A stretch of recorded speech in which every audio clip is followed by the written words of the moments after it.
오늘 우리에게 허락하신 하나님 말씀 함께 보겠습니다. 마태복음 8장 말씀입니다. 8장 1절에서 17절까지의 말씀입니다. 마태복음 8장 1절에서 17절까지의 말씀입니다.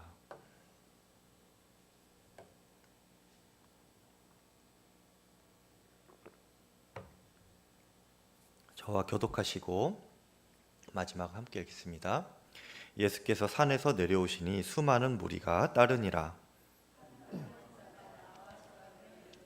주여 원하시면 저를 깨끗하게 하실 수 있나이다. 오늘 예수께서 손을 내밀어 그에게 대시며 이르시되 내가 원하노니 깨끗함을 받으라 하시니 즉시 그의 나병이 깨끗하여진지라.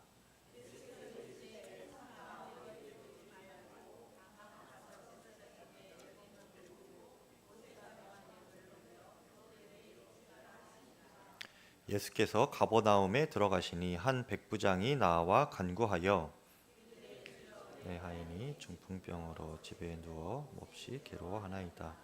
이르시되 내가 가서 고쳐주리라.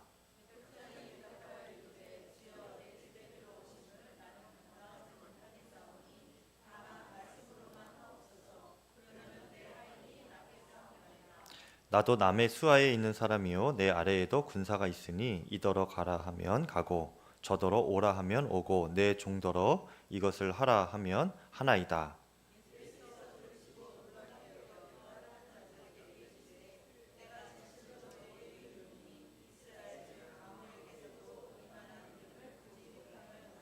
또 너희에게 이르노니 동서로부터 많은 사람이 이르러 아브라함과 이삭과 야곱과 함께 천국에 앉으려니와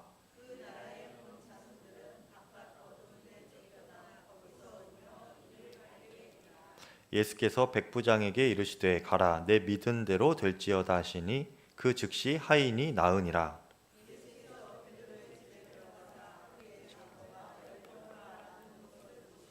그의 손을 만지시니 열병이 떠나가고 여인이 일어나서 예수께 수종들더라.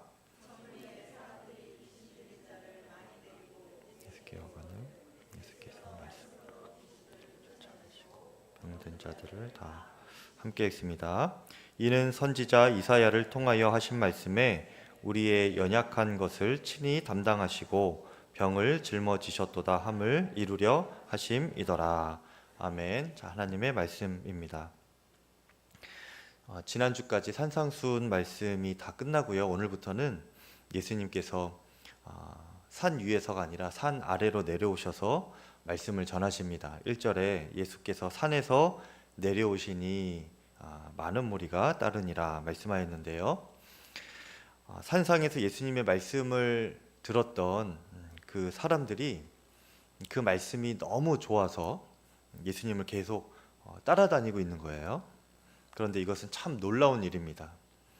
여러분, 저희가 몇 주에 걸쳐서 이 산상수 말씀을 들어서 우리가 이미 아는 것처럼 이 산상수 말씀이 참 어려운 말씀입니다. 내용이 어려운 것이 아니라 마음으로 받아들이기가 어려운 것이고 또 믿고 순종하기가 참 어려운 말씀이죠. 그런데 사람들은 그 말씀을 다 듣고서도 예수님을 따라온다는 것입니다. 그 마음에 변화가 일어나기 시작했기 때문에 그렇죠. 이것이 말씀의 능력입니다, 여러분. 말씀은 우리 마음을 변화시키는 그런 힘이 있는 거예요. 그래서 말씀을 들으면 이전과 다르게 살고자 하는 마음이 일어납니다. 사랑하지 못했던 사람을 사랑하고 용서하게 되고 또 끊지 못하고 반복되었던 그런 죄가 싫어지게 됩니다. 순종해야 되는 것을 깨닫게 되고 또 내가 이것을 순종하지 못했었구나 하는 것들에 순종할 마음이 이렇게 일어나는 거예요. 이게 말씀을 들으면 이런 변화가 마음의 변화가 일어나게 되는 것입니다. 그래서 우리가 말씀을 들을 때에 성령께서 내 안에 어떤 변화를 일으키시는지 그것을 잘 보아야 합니다. 오늘 여러분의 마음 가운데도 말씀을 통하여 성령께서 마음의 변화를 일으켜 주실 줄을 믿습니다. 예. 그런데 더 중요한 것은요, 이 산 위에서 이 말씀을 듣고 또 은혜를 충분히 누리는 그런 무리들의 마음 가운데 이후의 삶이 더 중요하다는 거예요. 이제 산 아래의 삶이 어떤가, 이것이 중요한 것이죠. 우리로 따지면은 예배의 장소에 나와서 이렇게 주일 또 수요일 예배 가운데 나와서 마치 산상수훈 말씀을 듣는 것처럼 산 위에서 주의 말씀의 은혜를 이렇게 잘 듣고 은혜를 누리고, 그리고 끝이 아니고요, 마음의 변화가 일어나는 것이 삶의 자리에서 어떠한 결과로, 열매로 또 삶으로 사라지는가, 이것이 이제 중요하다는 거예요. 예수님께서 1절 말씀에 산 아래로 내려오셨다라는 것은요, 예수님은 우리에게 그렇게 산 위에서 말씀만 하시는 분이 아니시고 우리의 구체적인 삶의 자리까지, 산 아래까지 내려오시는 분이시라는 것입니다. 우리의 삶의 자리에까지 관심을 있으신 분이 바로 예수님이세요. 그래서 예수님은 우리의 마음만 변화시키는 분이 아니시고 우리의 삶을 변화시키는 분이시기도 합니다. 말씀을 듣고 우리가 은혜를 받을 때는 너무 좋지만 우리가 삶의 현장에 들어가서 이제 살아갈 때에 그 말씀이 나에게 어떤 능력이 되는가, 나의 삶을 어떻게 변화시켰는가, 이것이 굉장히 중요하다는 것이죠. 어떤 분들은 이렇게 은혜를, 예배 가운데 은혜를, 말씀의 은혜를 잘 받고 마음에 담아가지고 돌아가다가 주차장에서 다 쏟아버리는 분들이 계시대요. 저희 교회는 막 그렇게 붐비지 않아서, 주차장이 붐비지 않아서 그런 일이 없겠지만, 큰 교회들은 이게 예배 끝나고 나갈 때, 주차 나갈 때 많이 붐비나 봅니다. 그래서 뭐 서로 나가려고 막 이렇게 하다가 실랑이를 하고 또 이렇게 막 이렇게 제가 듣지는 못했지만 좀 언쟁도 있고 막 그런가 봐요. 차 안에서 그냥 듣지 못하는 그 험한 말을 그냥 혼자 하고 있고, 그렇게 그냥 주차장에서 쏟아냈는다는 거예요. 어떤 분들은 주차장에서까지는 마음을 잘 지켰는데 집에 가서 다 쏟아내는 거예요. 아이들 또 서로 부부간에 이렇게 그냥 은혜를 다 쏟아 날려버리는 겁니다. 그러면 안 된다는 거예요. 산 위에서의 말씀의 은혜가 산 아래에서도 동일하게 적용이 되고 능력이 되어야 한다는 것 있지요. 그렇게 되기를 축복합니다. 네. 오늘 본문이 1절에서 17절까지 저희가 읽었는데요. 이 1절과 또 2절에서 17절 크게 이렇게 둘로 나눌 수가 있을 것 같아요. 1절에서는 무리가 예수님을 따르고요. 또 2절로 17절까지는 한 사람 한 사람이 예수님께 나오게 됩니다. 우리가 무리에 들어갈 것인지 또 예수님 앞에서는 한 사람 한 사람이 될 것인지, 요 차이가 있는 것인데요. 예수님의 말씀에 이 마음이 변화되어 이렇게 따르는 이들이 무리죠. 근데 이렇게 마음이 변화되어서 따르기만 하면 그거는 무리이고요. 그 가운데서도 이 믿음으로 반응하여서 삶에 주님의 능력이 나타나면 그것이 바로 한 사람이 되는 것입니다. 한 사람의 제자가 되는 믿음으로 점점 자라게 되는 거예요. 한 나병 환자, 또 중풍병 걸린 하인을 고치려는 한 백부장, 그리고 열병으로 앓아누운 베드로의 장모, 그리고 귀신 들린 그 사람들, 이런 사람들이 2절로 17절까지 이렇게 나오는데, 그들이 그냥 예수님을 따르기만 했던 무리들과 어떤 점에서 그 믿음이 달랐는지 오늘 그것을 함께 보려고 합니다. 먼저는 이 한 사람 한 사람의 믿음의 공통점은요, 예수님께 나아오는 믿음입니다. 예수님께 나오는 믿음. 한 나병 환자가 2절에 보니까 나와 예수님께 고침을 받았어요. 그런데 이것은 이 나병 환자의 입장에서는요, 대단한 모험이고 정말 큰 믿음이 있어야 가능한 일입니다. 그가 예수님께 나온다는 것 자체가. 왜냐하면 당시 유대 사회에서, 유대 공동체에서 이 나병이라는 것은, 여러분 나병이 뭔지 알죠? 예, 예. 그냥 속된 말로는 문둥병이라고 하는 거죠. 한센병이라고 의학적인 용어는 있는데, 이 나병에 걸린 사람은 저주받은 사람이다, 이렇게 유대 공동체 안에 인식이 되어 있습니다. 나병은 저주받은 병이다. 그래서 이 나병 환자들은 부정하다 여김을 받아서요, 사람들이 모인 곳에는 올 수가 없었습니다. 그리고 함께 살아갈 수도 당연히 없었죠. 그래서 이 나병에 걸린 사람들은 그 성 밖에서 따로 이렇게 나병 걸린 사람들끼리 운집해서 그렇게 살아가야 했었습니다. 그리고 만약에 그 성 안에 어떤 이유로 올 일이 있다, 또 사람들이 모인 곳에 이 나병이 걸린 사람이 이렇게 좀 지나가야 할 일이 혹시 있다라고 한다면 큰 소리로 나는 나병 환자다, 나는 나병 환자다, 이렇게 외치면서 지나가야 했던 거예요. 그래야 사람들이 접촉하지 않을 수 있기 때문에 그렇습니다. 자칫 모르고 접촉했다가 나병에 또 옮을 수도 있고, 특별히 병이 없는 것은 보다 더 유대인들에게 큰 문제는요, 유대인들은 부정한 것을 접촉하면 안 되는 그런 민족이었어요. 그래서 부정한 음식도 먹지 않았죠, 그들은. 그러니까 이 나병 환자가 오는 것을 철저히 경계했습니다. 그래서 나는 나병 환자다, 나는 나병 환자다, 이렇게 그 나병 걸린 사람이 지나갈 때에 유대인들은 돌을 던지면서 빨리 지나가라고 그렇게 할 정도였습니다. 굉장히 핍박을 당하고 또 서러움을 당했던 이들이 바로 이 나병 환자였죠. 그들이 다른 사람들이 모인 그 공동체에 들어가는 것은 그래서 있을 수가 없는 일, 거의 시도조차 어려운 그런 일이었습니다. 그런데 그런 나병 환자가 지금 예수님께 나아왔다는 거예요. 근데 예수님 주변에는 많은 사람들이 몰려들었다고 했죠. 따라다녔다고 했죠. 큰 무리를 이루고 있는 그 가운데 한복판에 있는 예수님께 이 나병 환자가 자신을 고쳐달라고 지금 나아온 겁니다.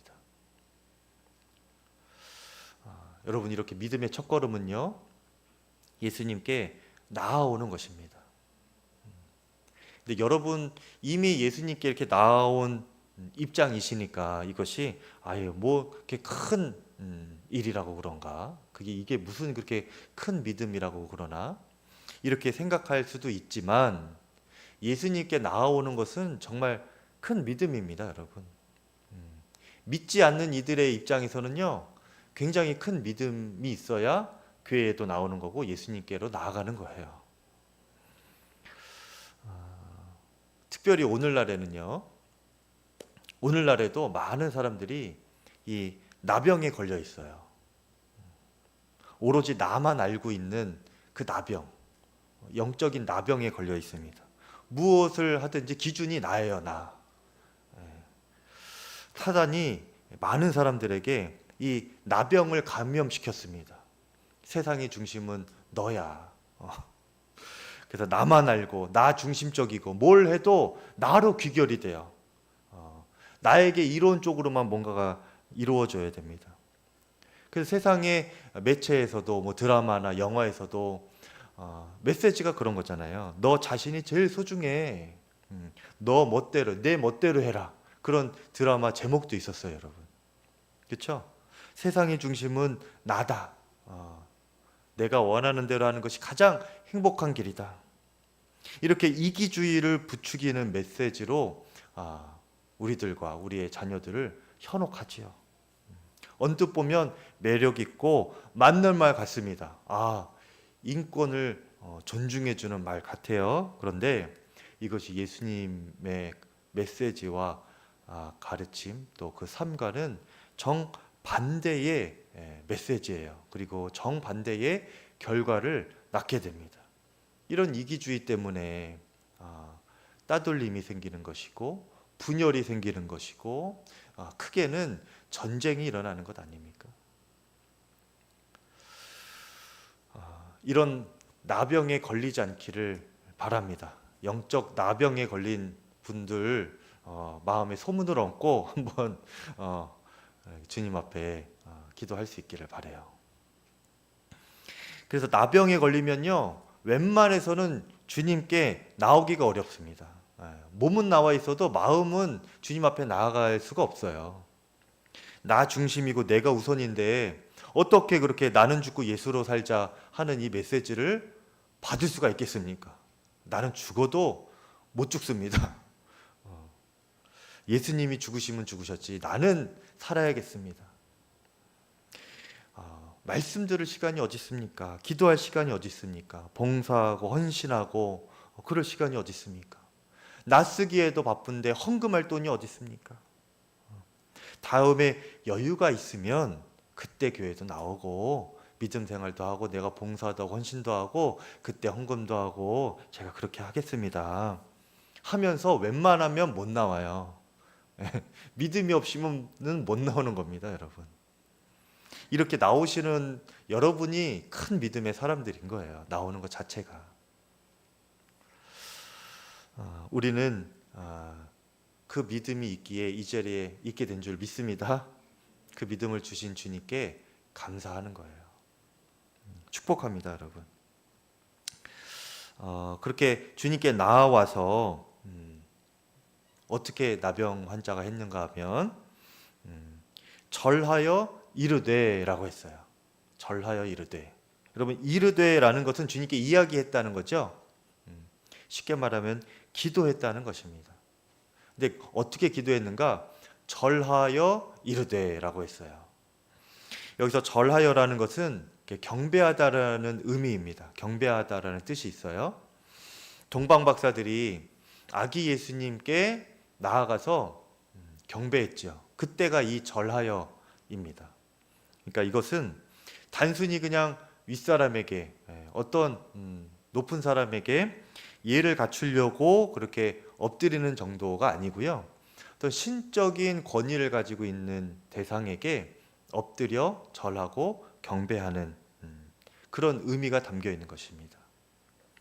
예수님께서 하나님의 아들이십니다. 그리고 그 예수님께서 나의 주인이십니다. 나의 구원자이십니다. 이것을 믿고 고백하며 엎드리는 것이 바로 절하여라는 것이죠.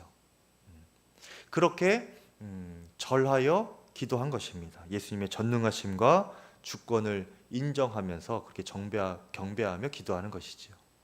여러분, 우리의 기도가 이런 기도가 되어야 하는 것입니다. 우리는 너무나 많은 사람들이 믿는 자들, 주님께 나아온다고 하면서 믿음이 있다고 하는 성도님들 중에서도요, 절하여 이르되 이것을 못하는 분들이 많아요. 경배하는 마음으로 전능하신 주님 그 주권을 정말 믿고 인정하는 믿음으로 기도하지 못하는 이들이 많습니다. 주님은 나에게 옳은 말씀을 하시는 분, 또 은혜를 주시는 귀한 말씀을 주시는 분으로는 알고 있는데요, 전능하신 주님이라는 믿음은 의외로 약한 분들이 많아요. 그래서 제대로 기도하지를 못합니다. 구하라, 찾으라, 두드리라, 그래야만 내가 너희에게 줄 것이고 찾게 할 것이고 얻게 할 것이고 열리게 할 것인데, 우리는 그렇게 기도하기를 너무 머뭇머뭇거립니다. 해도 되나? 이것을 이루어 주실까? 주님께서 이루어 주실 수 있으실까? 이런 마음으로 머뭇거리면서 제대로 기도를 못하는 거예요. 여러분, 우리가 영적인 나병에 걸려서 욕심으로 기도를 하면 그건 당연히 안 되는 것이겠지만, 그렇죠? 주님이 나의 주님이시고 전능하신 주님이십니다. 나의 주권자이십니다. 나의 구원자이십니다. 이런 믿음으로 주의 뜻에 합당한 기도를 드린다면요, 우리가 그 믿음 안에서 주님께 담대히 기도할 수 있어야 합니다. 그것이 절하여 이르되 이거예요. 이 나병 환자가 그 믿음으로 지금 주님 앞에 나아간 거예요. 아무도 고치지 못한 병, 지금까지 그 누구도 고칠 수 없었던 그 불치병, 이 나병을 가지고 지금 예수님께 나온 겁니다. 예수님께서 하실 수 있을까? 이런 믿음으로 나오겠어요? 내가 예수님께 나아가서 이것을 좀 요청해도 될까? 이런 믿음으로 나왔겠습니까? 절박한 심정으로 이 병 고칠 수 있는 분은 주님밖에 없다. 나는 주님밖에 없다. 그리고 주님은 그 능력이 있으시다. 이 믿음으로 그냥 나아가 구한 겁니다. 열릴 때까지 그냥 간절한 마음으로 부르짖으려고 그냥 나아간 거예요.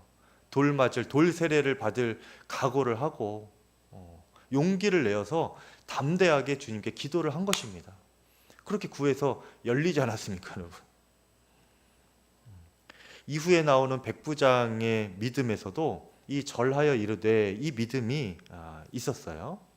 예수님을 주인으로 또 전능하신 주님으로 믿는 믿음이 이 백부장에게 있었던 것이죠.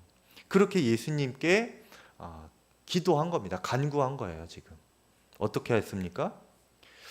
그 당시에 나병도 불치병이지만 이 중풍병도 불치병입니다. 근데 그 백부장의 하인이 이 중풍병에 걸린 거예요. 그리고 그것을 이제 고쳐달라고 예수님께 나아왔습니다. 그렇죠? 나와서 절하여 이르되 이런 믿음이 있는데 그가 절하지 않았지만 그런 믿음의 심정을 주님께 표현을 했어요. 그래서 예수님 제 하인이 중풍병 걸렸습니다. 그랬더니 예수님께서 그러냐? 그러면은 내가 가서 고쳐주겠다. 이렇게 하시니까 주님 저희 집에 오실 필요가 없습니다. 말씀만 하소서. 그러면 제 하인이 낫겠습니다. 이렇게 말하는 거예요. 그게 좀 의아하지요. 8절 9절에 보니까 말씀으로만 하옵소서. 그러면 내 하인이 낫겠사옵나이다. 그렇게 하고 9절에 나도 남의 수하에 있는 사람이요 내 아래에도 군사가 있으니 이더러 가라 하면 가고 저더러 오라 하면 오고 내 종더러 이것을 하라 하면 하더이다. 이렇게 지금 고백을 한 거예요. 이게 무슨 말입니까? 저도 다른 사람을 부리는 사람이라서 잘 아는데 제가 한마디 하면 다 됩니다. 그와 같이 예수님 당신이 나의 주인이십니다. 또 주님은 온 천지 만물의 주인이십니다. 전능하신 주님이십니다. 그러니 주님이 말씀만 하시면 다 되는 것 아닙니까? 이것을 지금 고백하는 거예요. 전능하신 주님을 믿고 그분께 지금 간구하는 것이죠. 이것이 절하여 이르되의 믿음인 것입니다, 여러분. 예수님께서요, 이 백부장의 이 믿음의 고백, 그 중심에 어떤 믿음으로 주님께 나아왔는지 이것을 들으시면서 감탄을 넘어서 놀라셨습니다. 10절에 예수께서 들으시고 놀랍게 여겨 따르는 자들에게 이르시되 내가 진실로 너희에게 이르노니 이스라엘 중에서 아무에게도 이만한 믿음을 보지 못하였노라 말씀하셨습니다. 이 백부장이 지금 이방인인데요. 이방인 백부장인데 이스라엘 유대인들 중에서도 이만한 믿음이 없다는 거예요. 이 백부장의 믿음이 더 귀하다는 겁니다. 감탄을 넘어서 예수님께서 놀랄 만한 믿음의 고백인 거예요. 그 믿음을 예수님이 받으시고 그 즉시 그의 하인이 나았습니다. 이 백부장이 집에 가기도 전에 이미 하인이 나아버렸어요. 여러분, 예수님은 이 믿음에 반응하시는 분이십니다. 저보다 담임 목회를 조금 일찍 시작하신 선배 목사님이 한 분 계세요. 그분이 목회를 1년 정도 하시면서 자신이 경험한 것이 여러 가지 있는데 그 중에서 하나님께서 그 1년 동안 목회할 때 기도한 것을 돌아보니까 다 들어주셨다는 거예요. 교회를 섬기면서 그 목사님이 기도한 것이 무엇이었겠습니까? 예, 어려운 교회에 이렇게 부임하셔서 기도하시면서 기도하신 것이 뭐 다른 것 있었겠어요? 오로지 교회와 성도들을 위한 기도, 그런 기도 제목만 있는 거예요.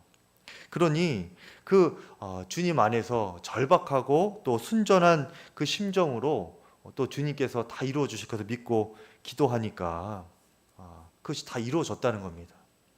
이것이 응답이 될까?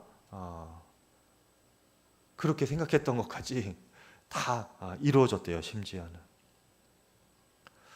교회에 청년이 없었는데 청년의 부흥을 달라고 기도했답니다. 그러니까 목사님의 생각으로는 그때의 목회적인 환경으로서는 청년들이 올 수 없는 그런 환경이었던 거예요. 그런데 이것을 목사님이 내가 처음에는 이것을 기도해야 될까? 근데 주님이 하실 수 있으니, 주님이 하시니 그냥 주님께 그렇게 기도를 한 거죠. 근데 지금은 청년이 10명 가까이 된대요. 여러 부족한 여건 중에 그렇게 기도하니까 주님도 놀라실 만한 그 기도 제목이었던 것이죠. 이 교회에 청년을 달라고 저 목사가 이렇게 기도를 하네. 주님께서 깜짝 놀라셔서 그만한 믿음을 본 적이 없다 그러면서 이루어 주시는 것이 아니었을까. 그래서 저도 그렇게 기도하기 시작했습니다. 청년의 모임이 부흥이 되게 해주십시오. 주님께서 주님의 방법으로 이루어 주실 줄을 믿습니다. 여러분, 우리가 예수님을 놀라시게 해드릴 만한 그런 믿음으로 기도할 수 있기를 바랍니다. 다른 것이 아니에요. 주님의 주권을 인정하고 전능하신 주님이심을 믿고 경배하는 마음으로. 주님, 저는 안 됩니다. 지금 상황은 완전히 안 됩니다. 사람으로서는 안 되는 것 저도 압니다. 근데 주님이시기에 제가 기도합니다. 전능하신 주님, 하실 수 있으시죠? 말씀만 하십시오. 그러면 다 이루어집니다. 배짱 있게 그렇게 담대하게 기도하는 거예요. 주님이 뭘 믿고 저렇게 하나 할 정도로 그렇게 기도하는 겁니다, 여러분. 믿음 안에서 주님의 뜻에 합한 기도라면 주님께서 응답해 주시는 것입니다. 그런데 이렇게 기도할 때 우리가 한 가지 알아야 하는 것은요, 그렇게 믿음으로 기도할 때에 나의 연약함을 주님께 숨김없이 자연스럽게 내놓으면서 기도할 수 있어야 한다는 것입니다. 주님, 저는 나병 환자입니다. 영적인 나병 환자입니다. 그래서 저만 알고 이기적입니다. 저에게 이런 연약함을 주님께 고백합니다. 주님, 용서하시고 온전케 하십시오. 이런 마음으로 주님께 나아가는 거예요. 주님, 저에게는 이런 고민이 있습니다. 주님, 저에게는 이런 죄가 있습니다. 주님, 저에게는 남들이 알지 못하는, 남들에게 말하지 못하는 그런 고민이 저에게 있습니다. 주님, 제가 이것을 주님께 가져갑니다. 주님 앞에 그렇게 내 자신을 자연스럽게 드러내는 겁니다. 주님 앞에서 나를 가릴 필요가 없어요. 그 가려서는 안 되는 것입니다. 여러분, 열등감에 사로잡힌 사람은요, 자신의 연약함이 있을 때에 이것을 드러내지 못합니다. 꽁꽁 숨기게 돼요. 반대로 교만한 사람도요, 자신의 연약함을 드러내지 않습니다. 숨깁니다. 그리고 아닌 척해요. 연약함이 없는 척합니다. 예수님에게도 마찬가지예요.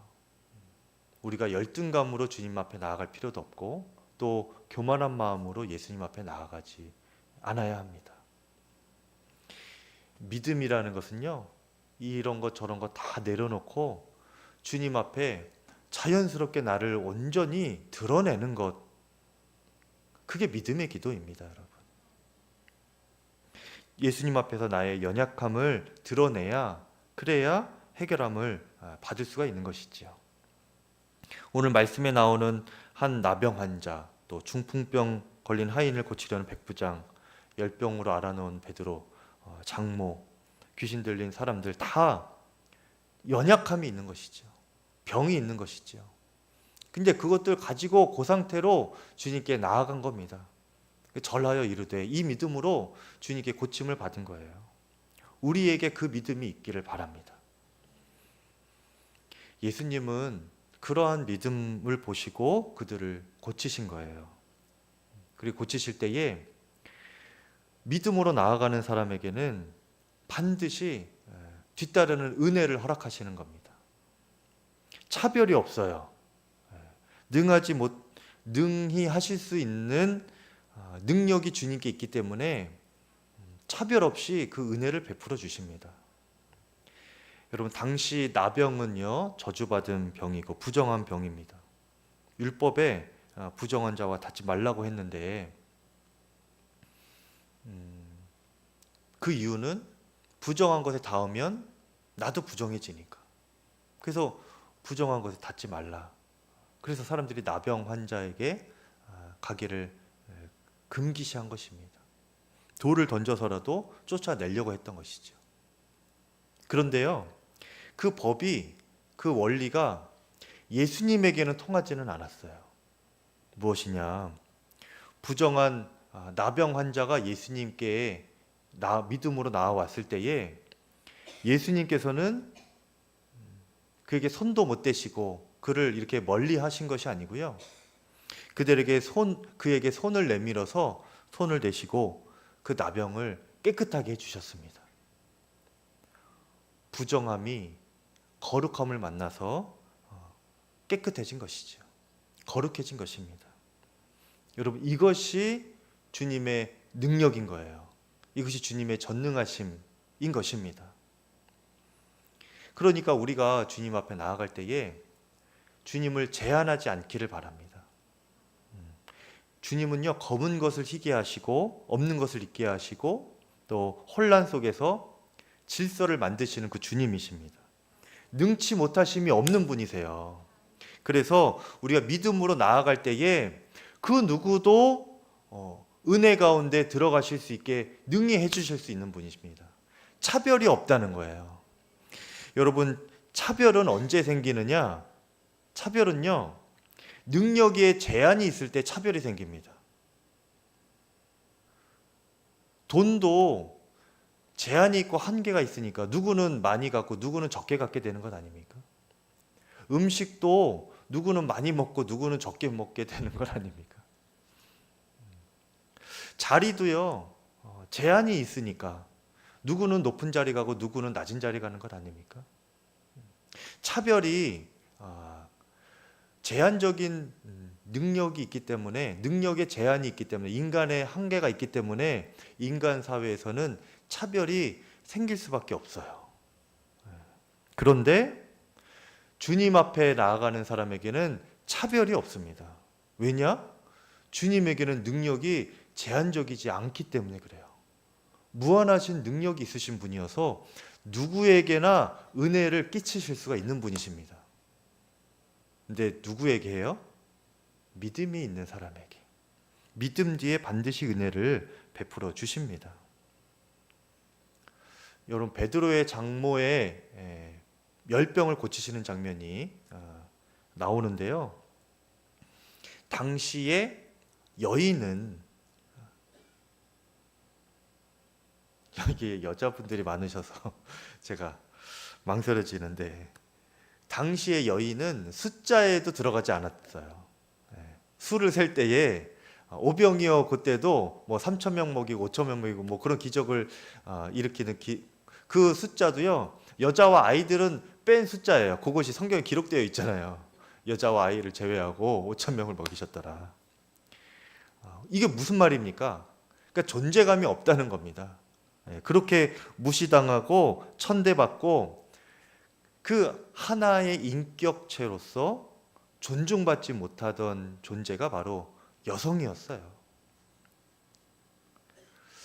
유대 사회에서도 마찬가지였죠.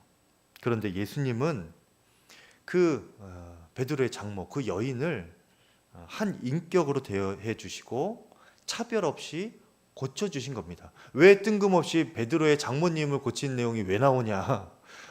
그런 궁금증이 일어나지 않았습니까? 중풍병자 나오고 나병 환자 나오고 귀신 들린 사람 나오고 그 중간에 왜 뜬금없이 베드로의 장모가 고침받은 장면이 나오냐? 여러분, 여인을 고치셨다는 거예요. 아무도 인정해주지 않고 무시당하고 천대받고 존재감 없는 인격으로 인정받지 못하고 존중받지 못하는 그 여인도 예수님이 차별 없이 고쳐주셨다는 겁니다. 유대인의 입장에서는 백부장 이방인이었어요. 차별당하는 존재였습니다. 근데 그 이방인 백부장도 예수님께서는 차별 없이 고쳐주셨어요. 나병 환자는 말할 것도 없지요. 부정하다고 차별당하는 사람이었는데 그도 고쳐주셨습니다. 귀신 들린 사람들 다 차별당하는 공동체에서 외면당하고 소외당하는 이들도 예수님 다 품고 차별 없이 고쳐주셨어요. 왜요? 주님은 전능하시니까, 능력에 제한이 없으시니까.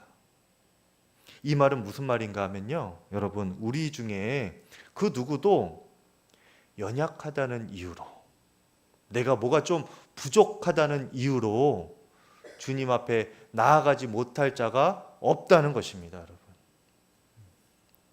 그래서 교회는요, 그 어떤 연약함도 그것을 이유로 차별당해서는 안 되는 곳이 바로 교회인 것입니다. 강자도 없고 약자도 없어요. 주님 앞에 다 공평한 거죠. 평등한 것이죠.